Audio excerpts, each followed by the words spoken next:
Hello, everybody, and welcome to my market update webinar. It is Monday, the 7th of December. So we are in the final month of 2020, and let's kick it off and see kind of what's new in the mortgage industry and the mortgage market and what we can do to help you, you and your buyers and your sellers to accomplish their home ownership goals. So as always, if you are on Zoom, feel free to post questions at any point in time on Zoom chat. If you're watching this via Facebook Live, I do not watch the Facebook Live chat anywhere near as close, so I'll probably catch those after we're done with the meeting, but looking forward to getting great answers for all of your great questions. So let's go ahead and dive in.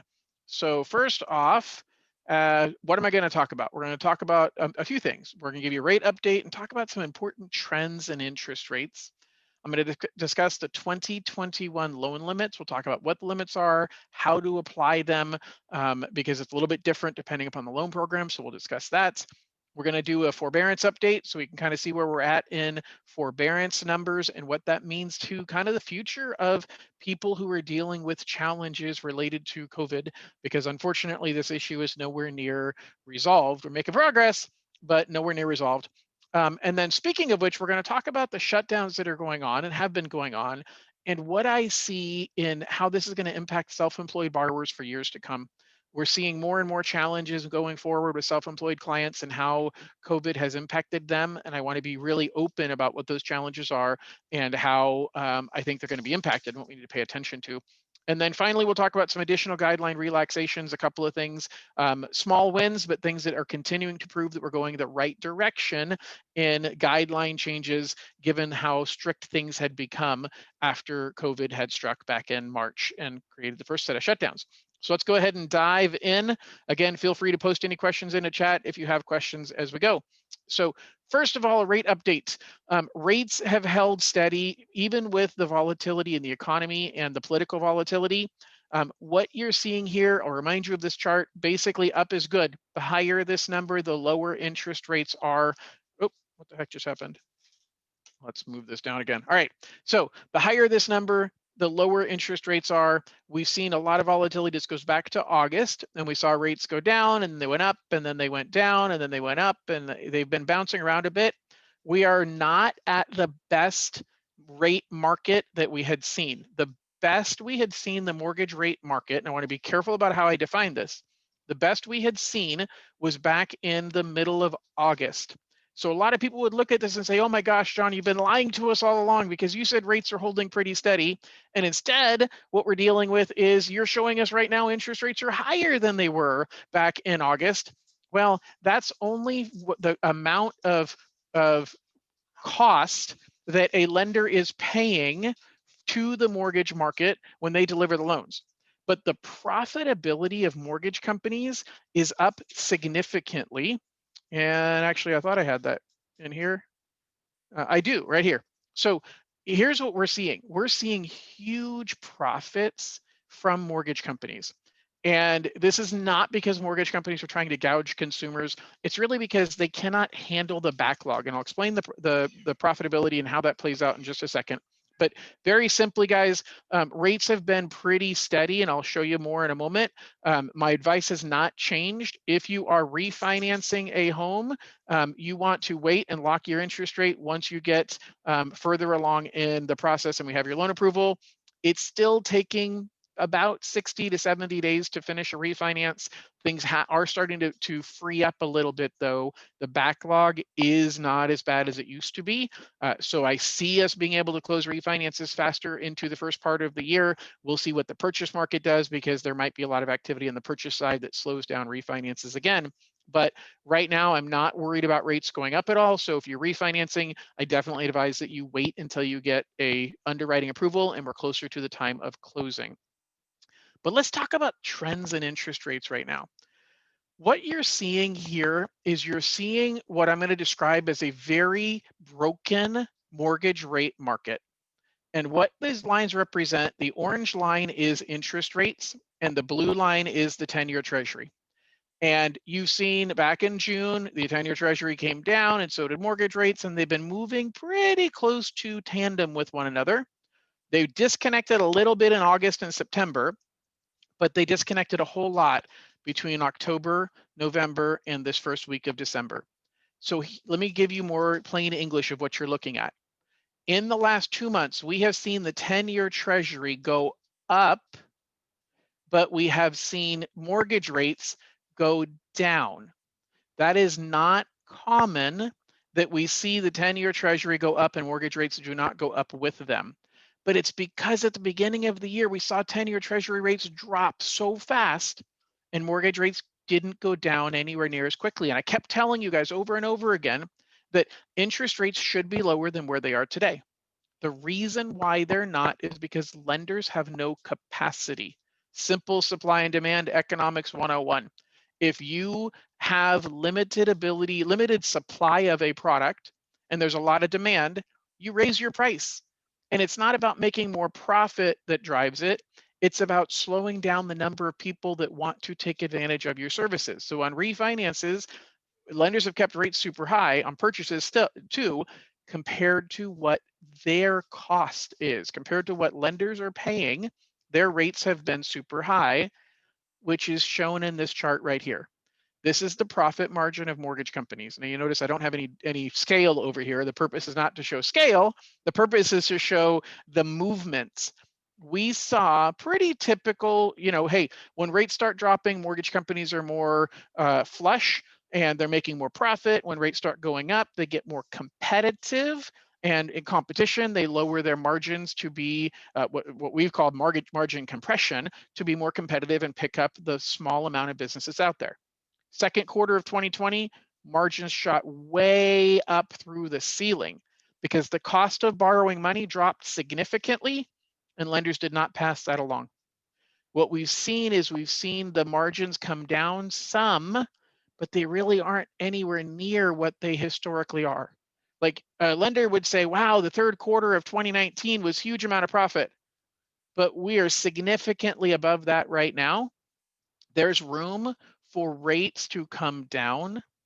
One of two things is going to happen. Either the 10-year Treasury and the cost of mortgage bonds will continue to get more expensive, and lenders don't have to raise their interest rates to make up for it. They'll just make a little bit less profit. Or what I think is potentially going to happen, and this is the important trend I want you to think about, is right now we've got high lender margins, and lenders have had a significant uptick in staffing. We have all staffed up a whole lot to get through the backlog we're dealing with. If business starts slowing down next year and that backlog does not exist, the first thing they're going to do is they're going to start cutting margins to bring in more business. So we have been holding rates high as an industry to slow the stem of people coming through the door trying to purchase homes and trying to refinance homes. And if the market starts slowing down just a little bit, we're going to see rates come down pretty sizably so that lenders can continue to feed the staff that they have built up. We could potentially see, even with no change to the 10-year Treasury, with no change to the cost of mortgage bonds, we could see rates low enough that everybody who refinanced in 2020 or bought in 2020 will want to refinance again in 2021. There is the theoretical possibility of that happening because there is significant extra profit margin sitting here and lenders have bulked up their staffing. They're going to want to continue to drive the same amount of volume.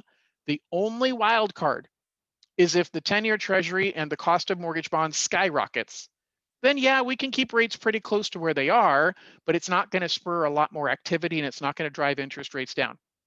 But if the cost of money stays the same or even gets cheaper than what it is right now, I think we're definitely going to see lower interest rates in 2021 as lenders continue to have worked through this first phase of the backlog, and they're going to want to feed the monster, to feed the machine, and bringing in more business. All right, so I'll make sure everybody is aware again in chat. If you have questions about anything, please feel free to post it into chat. That's the best way for me to share with you or answer for you any questions that you have. So once I get my chat up and make sure nobody has posted any chat messages, perfect, we're good. All right, so let's go ahead and go on to 2021 loan limits. So here are the new loan limits for 2021. The first thing I want your eyes to pay attention to is columns 2, 3, and 4. Most people, myself included, don't think very much about the fact that the loan limits are significantly higher on multi-unit properties. So if you have a buyer that is only qualified for, in this case, conventional, but hint, hint, FHA is exactly the same. They only qualify for a conventional loan or an FHA loan, and they don't qualify for jumbo. But you know that the neighborhood they're looking at, it's highly competitive. You can't get them what they want. If they're willing to go to a multi-unit property, we can go significantly higher in loan amount and still be considered a conventional loan. So the national limit is what it says. It's the national limit across the country. Anything above that, if applicable, is high balance. High balance comes at a higher cost. So there's a bump typically to the interest rate on high balance loans compared to traditional loan limit sized loans. So the new limit, including San Joaquin County, if, by the way, if your county isn't listed here, it's likely at the regular national limit, $548,200. Guys, you can go up to $702,000 on a loan for a duplex. You can do $1 million conventional loan on a 4-unit property. That includes investment properties. Somebody could buy $1 million investment property, a 3-unit, a 4-unit property, put down their normal expected 25% or $250,000, and that $1 million multi-unit property is a conventional loan. It is not a jumbo loan. And I know a lot of us don't think that way. I know I don't think that way, and I do this all day long. So don't forget about the fact that your multi-unit properties have significantly higher loan limits than your single-family home. Now I'm going to forget about the other columns and I'm going to focus on column number 2, which is what everybody pays attention to. What are the single-family home limits? Because that's all we ever talk about. So $548,200 up from $510,000 this year. So that is a $38,000 increase over what the 2020 loan limits are. Sacramento County went up by about $30,000. Again, Sacramento isn't just Sacramento County, it's the 5 counties that make up the Sacramento Metropolitan Statistical Area. Sacramento, Placer, El Dorado, Yolo, and Yuba, maybe? I think so. Okay, anyway, it's 5 of them. You'll figure out the 5, look it up. The Bay Area, again, I label Bay Area big picture: San Francisco, Marin, San Mateo, Santa Clara, Santa Cruz, Alameda. I think that's pretty much, Contra Costa falls into the Bay Area. $822,000. You can do a $1.5 million 4-unit property in the Bay Area. Solano, Sonoma, and Napa counties, again, here are their differences. Guys, the key here is that anything over $548,200 is going to have a higher interest rate than things that are below the conventional standard limit of $548,200. Most importantly, conventional loans, and remember this because there'll be a quiz at the end. Okay, fine, no quiz, but it will be something that you're going to call me next week and say, John, I want to lock in this FHA loan, and you said last week we could lock them now. No, I said last week, today, that we can lock in conventional loans immediately, and we can. So these limits apply starting today. It's as if it's 2021 already, so we're completely out of the doldrums of 2020. We've moved on to 2021 today. We're able to use the 2021, say that 22 times fast, 2021 loan limits starting today for conventional loans. So if you have not locked in a loan yet, you have somebody out shopping right now, you can do a conventional loan up to $548,200 anywhere and up to these limits in these counties, effective immediately. Here's the other thing that is a big win. A lot of our down payment assistance programs, 2 out of 3 of my down payment assistance programs, cap the down payment assistance. And I see the question here. I'll post on question here. I'll answer that question in just a second. 2 out of 3 of the down payment assistance programs cap the loan amount at the conventional limits, even in counties that can go higher. So as an example, if you're using down payment assistance through GSFA, the Platinum or Open Door program, and you're buying in Sacramento County, you would have been capped as of last week at a $510,000 loan, even though both FHA and conventional go up to $568,000. So that is a huge win in the fact that we have a significant increase again by $38,000, so that we now have a $38,000 increase no matter what county you're in. You cannot go above the loan amount of the national limit for FHA or conventional on these two down payment assistance programs. The Cal HFA program does let us go above the conventional limit, and so that is an option that allows us to go higher if we needed to. All right, so somebody said, what about later this year when we see more foreclosures on the market? Tell me what I'm not sure when you posted that question, so if you can provide a little more commentary into the chat on what you meant on, are you asking what I think is going to happen with interest rates, or what's going to happen with home prices, or is the economy going to collapse even further when we see more foreclosures?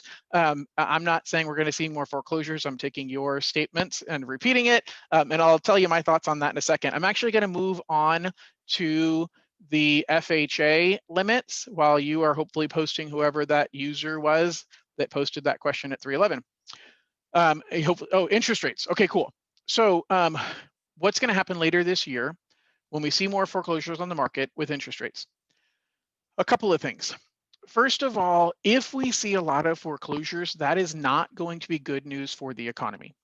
And bad news for the economy is good news for interest rates. So in one way, seeing a lot more foreclosures, if that were to come true, is going to be good for the interest rate market. But here's the deal. I don't think we're going to see a lot of foreclosures. You'll see me in a couple of minutes talk about where we are with forbearance, and I'll infer some things about what's going to be happening with forbearance going forward, and I think that'll help answer your question. So when I get back through the forbearance part, I'll address what I think is going to happen in 2021 with the people who are struggling paying their mortgage right now. So I'll kind of postpone the rest of that question on what I see is going to happen in 2021 for a couple minutes. But I don't think we're going to see any interest rate issues if, in fact, I'm wrong, because I don't think we're going to see foreclosures. But if we do, I don't think we're going to see interest rate issues. As a matter of fact, it will likely be an influence to keep interest rates even lower. Okay, so FHA loan limits, again, guys, same thing. These three other columns here, 2, 3, and 4 unit properties, you can go up to $684,000 nationally, almost $1 million in San Joaquin County.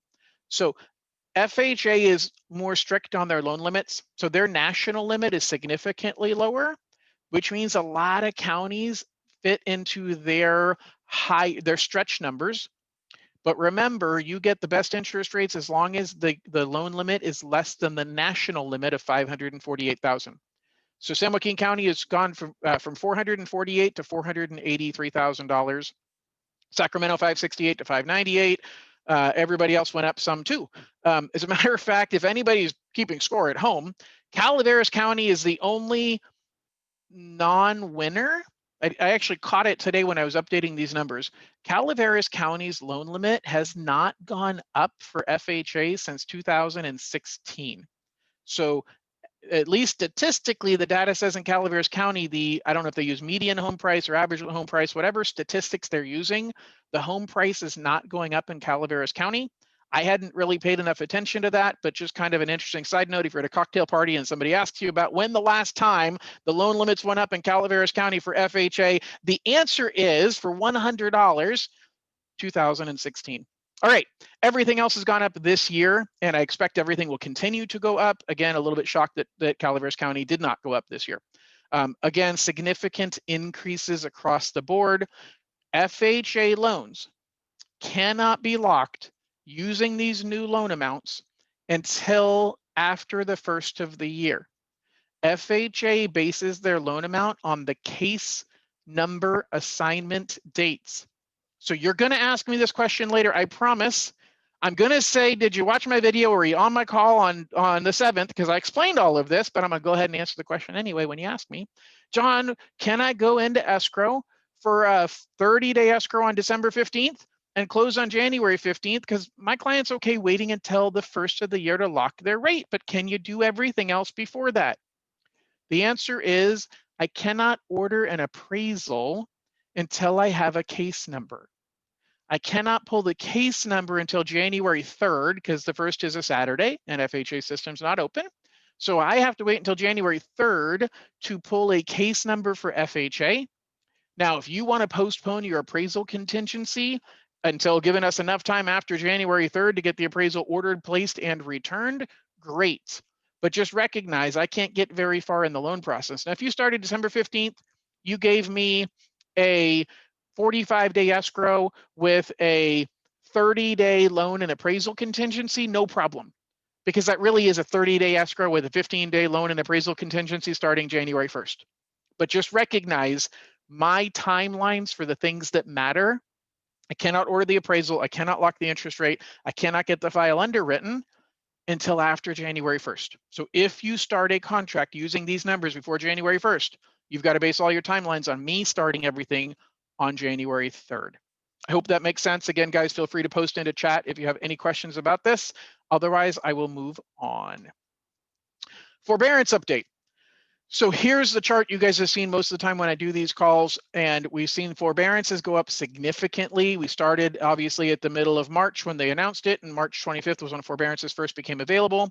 And this top line is the grand total of all forbearances. And we saw a sharp drop at the beginning of July. Why? Because that was 3 months in. And the forbearances were designed to be 3-month forbearances with up to 4 extensions. So this was the first time frame, and a few of them dropped off. Then we went the next 3 months, and a few of them dropped off. Now we're going 3 more months. There are 1 million forbearances set to expire at the end of this month. The question is, how many of those are going to be extended? Because for those of you who can read the bottom of the chart, 81% of forbearance loans have been extended at some point since March. So these people are continuing to have struggles and they need to get help, and that help is going to continue through March. The question is, what happens after March? Here's the reality of our cycle of housing prices and and loan amounts. We have more equity right now in the average home than we've had in a really, really long time. The people who are experiencing payment troubles are not necessarily experiencing equity troubles. What we're going to see is we're going to see a bit of, or not just a bit of, we're going to see a pretty sizable amount of equity sales that are distressed sales. This is where you have 3 months right now to get in contact with your database and somehow politely figure out which ones of them are in forbearance and maybe in trouble come March, because you need to help them get that property listed early enough so that it doesn't get foreclosed upon. That's the key right now. Most of these people, unless they sit on their hands because they're like deer in the headlight and they are freaked out about what's going on and what's going to happen with their home and they do nothing, they're the ones that are going to get foreclosed upon. But most of these people have enough equity in their home to pay you to sell their home, to pay the buyer's agent for finding the buyer, and walk away with a little bit of cash after paying off their mortgage, even after repaying the year's worth of mortgage payments that got tacked on at the back end. So I don't see a glutton of foreclosures at all. More importantly, is I see the banks wanting to make sure we don't repeat what we had back in 2007, 8, and 9. They don't want a bunch of people that want to make their payment, but we stole their house away from them. So I do think the federal government is likely to step up and do something uniformly, just like what they did with the CARES Act, to kick the can down the road a little bit further, hoping that, hey, we can, once, because their hope back in March when they passed the CARES Act was, oh my gosh, a year from now, this will be distant memory, no problem at all. It'll all be blown over. We're just going to shut down for a month or so and everything will be fine a year from now. Clearly, that's not the case. But I think that the concept of what they were trying to accomplish is still the same. They're going to modify loans. They're going to find ways to keep people in their property, even with really, really low monthly payments. I don't believe the bank wants to be seen like they were in 2007, 8, and 9 of stripping equity from people, because a lot of these people have equity, and stealing their home away from them. So they're going to give them ample time to try and get the house sold before they would take a house in foreclosure. So we've had tight inventory for the last 9 months. A portion of that tight inventory, and I can't quantify how much, but a portion of that tight inventory is 100% due to people being in forbearance and saying, why in the world would I sell my house when I have free rent for the next 12 months? So those people that would have sold their house last spring, they're likely to sell their house this spring. We're going to see more inventory. And guys, there is so much appetite right now for housing that more inventory is not going to be a problem. It's going to be a solution. And that's the solution that we need going forward. The key is, where do you position yourself? Unlike in 2007, 8, and 9, where you wish you had contacted the banks early to get ahead of the impending foreclosure crisis, right now you're going to wish in 6 months that you had stayed in contact with your database better. Because those people, a good percentage of them that are dealing with challenges right now, will end up with an equity sale. The only question is, who's listing that property? Is it going to be you or not? That's really where you have the question to make a decision right now. Hopefully that helps whoever unnamed user was that had posted the question about interest rates and foreclosures. I don't think we're going to have foreclosures going forward, but feel free to post if you have more questions about that. All right, so COVID impact. I got 3 minutes left. I'll be quick on this. COVID's impact on self-employed borrowers. It's getting worse. First of all, Fannie Mae has come out and said they want 3 months of business bank statements to prove the deposits that they've made over the last 3 months to justify your 2020 P&L. So that used to be only 2 months of business bank statements, but now they want to say, nope, show me the last 3 months to prove that your business is still healthy. Well, a lot of businesses, especially right now, I mean, San Joaquin County, the San Joaquin Valley has been shut down now for a shelter in place once again. So we're dealing with greater issues of proving people's income that are self-employed.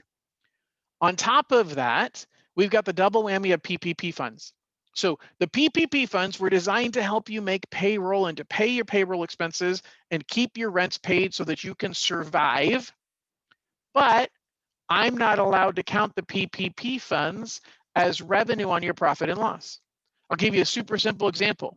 If this business brought in $1 million of normal revenue in 2020, and they had $900,000 worth of expenses, but they also had a PPP loan for $300,000 that paid for those $900,000, paid for 300 of those 900,000 expenses, they ended up with 400,000 in profit in real life. But for me, I only counted as 100,000 in profit because I cannot count the receipt of the PPP money, even though that's the whole point of PPP, was to cover those expenses. I'm not allowed to give you credit for that one-time payment because it was a one-time payment. Now, common sense says it was a one-time payment because it's making up for the normal revenue you would have received during that time frame. But my industry has a really hard time with common sense. And this is one of those situations that we have made the decision as an industry, not John King, not Summit Funding, but Fannie Mae and Freddie Mac, the FHFA, have decided this is how we're going to view it. You cannot count PPP funds on your P&L. So I have to back that money out. And now a lot of people are showing a loss, even though they had PPP money that helped pay for those expenses. The same holds true, by the way, for the EIDL, the Economic Income Disaster Loan, which is the other loan that was being offered, and I think still is being offered through the SBA. I can't count that income either.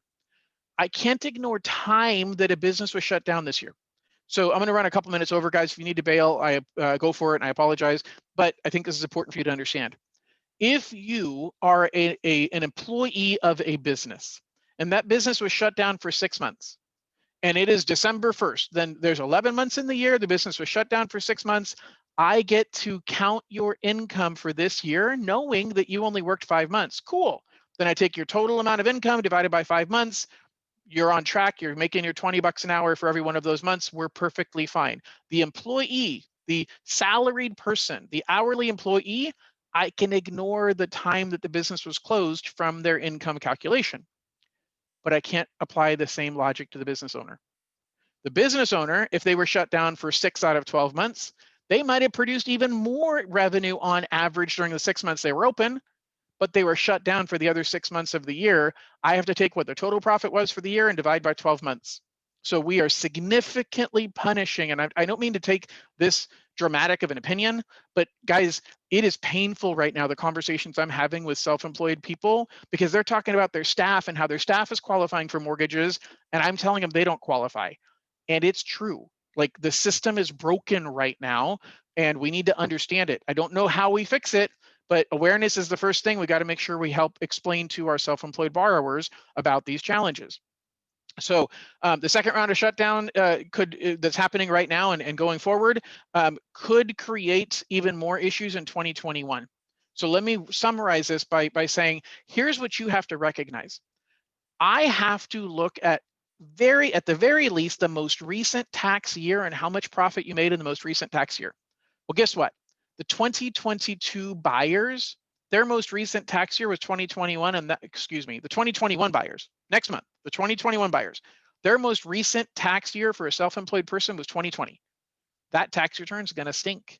They're not going to qualify for very much, even though every other year before that had been amazing.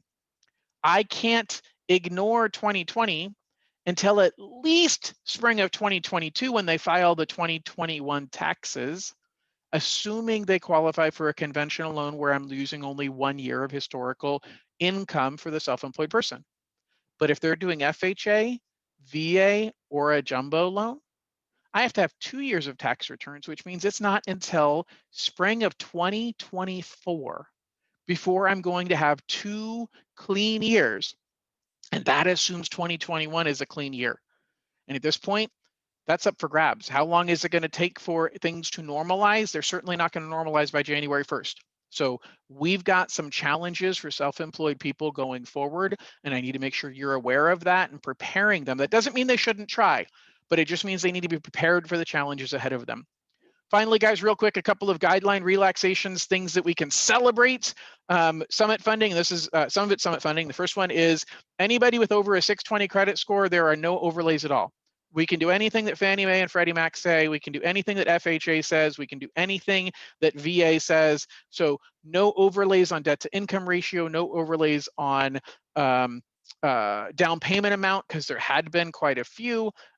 We will still go down to a 580 credit score on FHA and VA with some overlays, but it's not as bad as what it used to be. And our friends at Cal HFA have continued to relax their guidelines again. We've seen a lot of decreasing in minimum FICO scores for these down payment assistance programs, and Cal HFA has now stretched their debt to income ratio back to pre-COVID levels. So they were allowing up to 45% debt to income ratio pre-COVID. They had dropped it to 43%. They've now raised it back up to 45. That may not seem like a big deal, but that extra 2% can make a huge difference. It can make a difference of $20,000 in purchasing power. And so there is, matter of fact, I see Beth shaking her head, and we have a client that I have her doing a Cal HFA loan right now. And it's because of this change that we were able to make it work, because of that minor change in the debt to income ratio has a pretty significant impact downstream. So guys, that's it. I know I'm a couple minutes late. I appreciate your time. If you have any questions, feel free to post on chat, or if you're on Facebook chat, I'll catch those later. Have an absolutely amazing week. Holler if you need anything, and we'll talk to you all soon. Bye-bye.